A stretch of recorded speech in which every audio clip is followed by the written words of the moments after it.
बिस्मिल्लाहिर्रहमानिर्रहीम। खुदावंद ताला का महबूब बनने के लिए बहुत सारे शरीयत ने असबाब बताए हैं। दो असबाब का ज़िक्र आपके सामने करना मकसूद है। इन दो असबाब के ज़रिए अल्लाह ताला का महबूब बनना बहुत ही आसान है। एक सबब तो ये है कि आदमी तक़वा इख्तियार करे।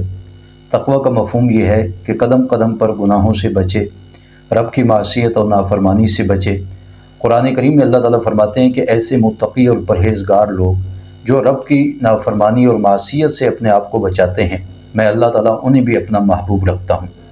दूसरा तरीक़ा ये है कि बतक़ाज़ा बशरियत गुनाह सादिर हो जाए तो आदमी फ़ौरन तौबा ताइब हो जाए। तौबा अल्लाह ताला की तरफ पलटने और रुजू करने का नाम है।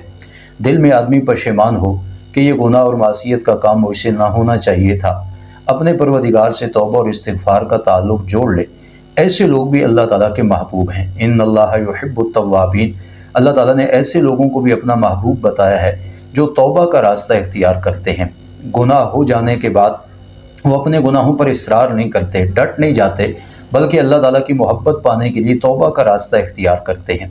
तो मेरे और आपके सामने ये कुरानी मेयार आ गया कि या तो हम अपने आप को इतना मुत्तकी और परहेज़गार बनाएं कि अल्लाह ताला के महबूब बन जाएं इस तरीके और इस सबब के ज़रिए, और अगर ये कैफियत पैदा ना हो जाए, बतक़ाज़ा बशरियत गुनाहों का सुदूर मुमकिन भी है, हो भी जाता है, लेकिन हम तौबा करने में देर ना करें।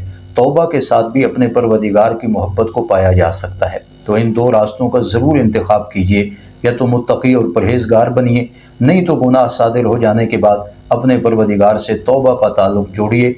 दोनों सूरतों में आप और मैं अपने परवदिगार के महबूब बंदों में शुमार होंगे।